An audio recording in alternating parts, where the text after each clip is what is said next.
২০ বছরের মধ্যে সবচাইতে বড় ব্যর্থতার মুখে বিএনপি সরকার। দর্শক, যেখানে হাসিনা সফল, ডক্টর ইউনূস সফল, হাসিনা ইউনূস যতটা ব্যর্থ হয় নাই, তারেক জিয়া তার চেয়ে ব্যর্থ হয়েছে। কিন্তু উপরে উপরে দেখেন চাপাবাজি। কি মানে এই যে মন্ত্রী রবিউল এর মতো চাপাবাজ, আমি একটা বিষয় নিশ্চিত, এই রবিউলকে তারেক রহমান সরিয়ে দিতে বাধ্য হবেন। এই মন্ত্রী রবিউল ওই সমঝোতার ভিত্তিতে চাঁদাবাজির জনক। এই রবিউল ব্যাপক চাপাবাজি করছেন, রাস্তায় রাস্তায় যাচ্ছেন আর এমন ভাবে মাস্তানের মতো কথা বলছেন, সাংবাদিকরাও ভয় পায়। মানে মন্ত্রী একটু নিরিবিলি কথা বলবেন, ধীরে সুস্থে ভদ্রতার সাথে, না মানে তার কথার উপর কেউ কথা বললে ওইখানে থাপড়ানো শুরু করবেন, এমন একটা ভাব। টক শোতে যান, এমন ভাবে কথা বলেন মনে হয় যেন তার সহ আলোচককে ওইখানে থাপড়ানো শুরু করবেন। বেয়াদব টাইপের কথাবার্তা বলেন। এই রবিউল তিনি এক এক জায়গায় ফাটাক স্টোর মতো যাচ্ছেন আর বলছেন, না ভাড়া তো কম নেওয়া হচ্ছে। এবার নিজে নিজে সাজাচ্ছেন, 30 টাকা ভাড়া কম নিচ্ছেন তাই না? কেউ বলছেন একবারই যে হ্যাঁ 30 টাকা কম নিচ্ছে, 830 টাকার ভাড়া 30 টাকায় নিচ্ছি, 800 টাকা নিচ্ছি, এ কথা কেউ বলছেন। তিনি নিজেই বলছেন 830 টাকার ভাড়া 800 টাকা নিচ্ছেন, তাই তো? নিজে প্রচার করেন, ফাটাক স্টোরগুলি দেখাচ্ছেন। হ্যাঁ, ভাড়া অতীতের চাইতে কমে গেছে, সবসময় ভাড়া বাড়ে, এবার ভাড়া কমেছে। কত চাপা চাপা, লঞ্চের ভাড়া 10% কমিয়ে দিয়েছে। কিন্তু বাস্তবে কি? এগুলো সব চাপাবাজি, মিডিয়ার মাধ্যমে ধামাচাপা দেওয়া হচ্ছে বাস্তবতা। কিন্তু কিছু কিছু তথ্য তো আসছে। দর্শক, আসল খবর হচ্ছে 20 বছরে বাংলাদেশে যা ঘটেনি, 20 বছরে অপকর্ম এবং চাঁদাবাজি, অতিরিক্ত ভাড়া নেয়ার যে রেকর্ড, 20 বছরের রেকর্ড ভঙ্গ হয়েছে। আপনারা শুনলে অবাক হবেন কি ঘটেছে। আমি দুইটা খবর আপনাদেরকে জানাই। যাত্রী কল্যাণ সমিতির পর্যবেক্ষণ, ঈদ যাত্রায় অতিরিক্ত ভাড়া আদায় 20 বছরের রেকর্ড ভঙ্গ হতে চলছে। চিন্তা করেছেন? এর মানে হাসিনার আমলে যত অনিয়ম না হয়েছে, ইউনূসের আমলে তো হয়নি। ইউনূসের আমল বাংলাদেশের ইতিহাসের শ্রেষ্ঠ আমল। সেই হাসিনার আমলের রেকর্ড ভঙ্গ করেছে 20 বছরের মধ্যে। গত 111 সরকারের আকামকেও ভঙ্গ করেছে, যদিও গত 111 সরকারের এই দিক থেকে চাঁদাবাজি এগুলো বন্ধ করতে পেরেছে। এর মানে 20 বছর আগে ছিল বিএনপি সরকার। বিএনপির চাঁদাবাজির তুলনা শুধু বিএনপির সাথে, আর কারো সাথে নয়। দেখছেন 20 বছরের রেকর্ড ভঙ্গ করেছে, আর উপরে বলছে যে ভাড়া কমিয়েছি। চাপাবাজ কত প্রকার, কি কি, কতটা ব্যর্থ। হাসিনা নিজেদের কর্মীদের অনেক খাওয়া দাওয়া দিতেন, কিন্তু লিমিট বজায় রাখতে বলতেন। চুল কাটার নাপিতের কাছ থেকে হাসিনার লোকজন চাঁদা নিয়েছে এরকম আমি কখনো দেখিনি। কিন্তু বিএনপি চুল কাটার নাপিতের কাছ থেকেও চাঁদা নিচ্ছে।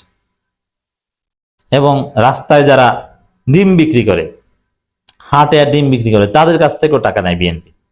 কিন্তু আওয়ামী লীগ কিন্তু তাদের কাছ থেকে নেয়। আওয়ামী লীগ স্মার্ট, আবার রাজকীয় চাঁদাবাজি করেছে। কিন্তু বিএনপি ওই যে শায়েখে চরমনাই বলতেন না, বিএনপি হচ্ছে স্যাঁচরা চাঁদাবাজ, এরা হচ্ছে স্যাঁচরা চাঁদাবাজ। তো দর্শক, এই খবরটা, এটা একটা ইতিহাস। তারেক রহমান যে কতটা ব্যর্থ সরকার, মানে তারেক রহমান বিএনপি সরকার ব্যর্থতার তুলনা শুধু বিএনপি।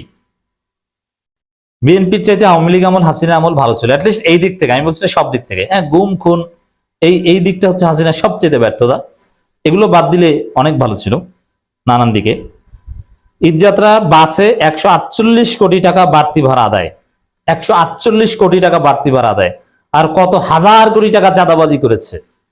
এই হিসাব বাজারে আনতে দিবেন না।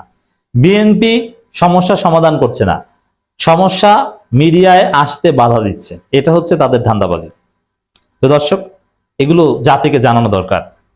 এবার ঈদযাত্রায় অতিরিক্ত ভাড়া আদায় নৈরাজ্য গত 20 বছরে রেকর্ড ভঙ্গ করতে চলছে বলে অভিযোগ করেছে বাংলাদেশ যাত্রী কল্যাণ সমিতি।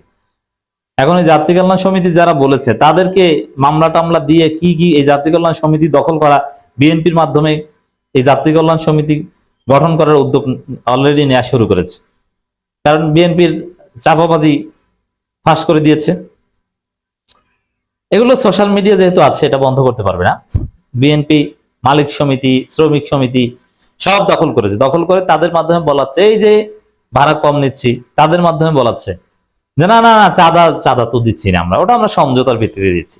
শ্রমিকরা বলছে, কারণ সবগুলো তারা দখল করেছে। তো এটা হচ্ছে তাদের সিস্টেম, যে অপরাধ করবে কিন্তু অপরাধ ধামাচাপা দিবে, কিন্তু অপরাধ দূর করবে না। কিন্তু সোশ্যাল মিডিয়ার যুগ, আপনি কতটা ধামাচাপা দিবেন? দর্শক, ঈদযাত্রা ভাড়া নৈরাজ্য যাত্রী হয়রানি পর্যবেক্ষণ এক সংক্ষিপ্ত সমীক্ষা তুলে ধরে দেশের গণমাধ্যমে পাঠানো এক বার্তায় বাংলাদেশ যাত্রী কল্যাণ সমিতির মহাসচিব এবং মোজাম্মেল হক চৌধুরী এমন অভিযোগ করেন। এখন এই খবর সমকাল ইত্তেফাক যারা ছাপিয়েছে তাদের খবর আছে। হ্যাঁ, বিএনপির এত বড় ব্যর্থতা, মন্ত্রী রবিউলের ধমক খেতে হবে আপনাদের, চাকরিও চলে যেতে পারে। কোন সাংবাদিক এটা ছাপিয়েছে? বিএনপি অপরাধ করতে পারবে, কিন্তু সেটা পত্রিকায় ছাপানো যাবে না। গণমাধ্যমে পাঠানো ওই বার্তায় বলা হয়, সরকারি ঘোষণা বৃদ্ধাঙ্গুলি দেখিয়ে বিভিন্ন শ্রেণীর বাস, মিনিবাসে ঈদযাত্রা অতিরিক্ত ভাড়া আদায়ের নৈরাজ্য চলছে। বুধবার থেকে রাজধানী সহ দেশের বিভিন্ন নগরীর সিটি বাসেও অতিরিক্ত ভাড়া আদায় নৈরাজ্য শুরু হয়েছে। রিক্সা থেকে শুরু করে এমন কোন জায়গা নাই যে অতিরিক্ত ভাড়া না নেওয়া হচ্ছে। সব জায়গায় ভয়াবহ একটা অবস্থা, গত 20 বছরের মধ্যে সবচেয়ে ভয়াবহ অবস্থা। অথচ বাইরে চাপাবাজি এই বিএনপি যে কি কোন বাল ছিঁড়তে পারবে এটা জনগণ বুঝে গেছে। নৌপথের বেশিরভাগ রুটে এমন নৈরাজ্যের চিত্র দেখা গেল সরকারের বরাবরই এই অভিযোগ অস্বীকার করে মালিকদের প্রেসক্রিপশন অনুযায়ী গণমাধ্যমে বক্তব্য দিচ্ছে। বুঝতে পারছেন ধান্দাবাজি কত প্রকার কি কি, জাতিকে জানিয়ে দিন। যাত্রী কল্যাণ সমিতির পর্যবেক্ষণ অনুযায়ী এবার ঈদে ঢাকা ও ঢাকার দেশের বিভিন্ন জেলা থেকে আন্তজেলা ও দূরপাল্লার বাস মিনিবাসে প্রায় 40 লাখ ট্রিপ যাত্রীর যাতায়াত হতে পারে বলে ধারণা করা হচ্ছে। এছাড়া রাজধানী সহ দেশের বিভিন্ন নগরীর সিটি সার্ভিসের বাসে আরো প্রায় 60 লাখ ট্রিপ যাত্রীর যাতায়াত হতে পারে বলে সংগঠনের পর্যবেক্ষণে উঠে এসেছে। গত 14 মার্চ থেকে 18 মার্চ পর্যন্ত দেশের বিভিন্ন এলাকায় মানুষের যাতায়াত, ঈদের অগ্রিম টিকিট সংগ্রহ ব্যবস্থাপনা, সরকারের নিয়ন্ত্রণ সংশ্লিষ্ট সামরিক কার্যক্রম, পরিবহন মালিক সমিতি, শ্রমিক ফেডারেশন গৃহীত ঈদ যাত্রা সংশ্লিষ্ট নানান কর্মসূচি পর্যবেক্ষণ করে এই প্রতিবেদন তুলে ধরা হয়েছে। এই প্রতিবেদন অস্বীকার করার মতো কোনো সুযোগ নেই। প্র্যাকটিক্যালি মানুষ দেখে, আমরা প্র্যাকটিক্যালি দেখি। আপনি মন্ত্রী, আপনি কিসের চাপাবাজি করছেন? এবার ঈদে 87% বাস মিনিবাস অতিরিক্ত ভাড়া আদায় নৈরাজ্য চালাচ্ছে অভিযোগ করে বার্তায় বলা হয়। 87 আর 13%। এখন ওই বিএনপির যারা অভুক্ত তারা বলবে যে আরে 87% জায়গায় অতিরিক্ত ভাড়া নিয়েছে, বাড়ির 13% কোন জায়গায় নেওয়া হয়নি, ওই 13% জায়গা থেকে আমরা খাবো, চল। ওরা করবে এটা। অভিযোগ করে বার্তায় বলা হয়, ঢাকা থেকে পাবনা নিয়মিত 550 থেকে 600 টাকায় বাস ভাড়া 1200 টাকা, 550 টাকার ভাড়া 1200 টাকা। ঢাকা থেকে নাটোর নিয়মিত 550 থেকে 580 টাকার ভাড়া 1200 টাকা। ঢাকা থেকে রংপুর নিয়মিত 500 টাকার বাস ভাড়া 1500 টাকা। ঢাকা থেকে নোয়াখালী নিয়মিত 500 টাকার বাস ভাড়া 800 টাকা। ঢাকা থেকে লক্ষ্মীপুর নিয়মিত 500 টাকার বাস ভাড়া 700 টাকা। রামগঞ্জ নিয়মিত 350 টাকার ভাড়া 800 টাকা। ঢাকা থেকে ময়মনসিংহ লোকাল বাস 250 টাকার ভাড়া 600 টাকা। খুলনা 500 টাকা ভাড়া 800 টাকা। চট্টগ্রাম থেকে লক্ষ্মীপুর নিয়মিত 400 টাকার ভাড়া 800 টাকা। আর কত শুনবেন? এইরকম ভয়াবহ 20 বছরে যে অনিয়ম ঘটেনি, 17 বছরের না খাওয়া বিএনপি এখন ইচ্ছা মতো খাচ্ছে, আর উপরে বলছে যে সুন্দর ঈদ ব্যবস্থাপনা। বুঝেন নির্বাচিত সরকার কি? এখন দেখেন নির্বাচিত সরকার, নির্বাচিত চাঁদাবাজি।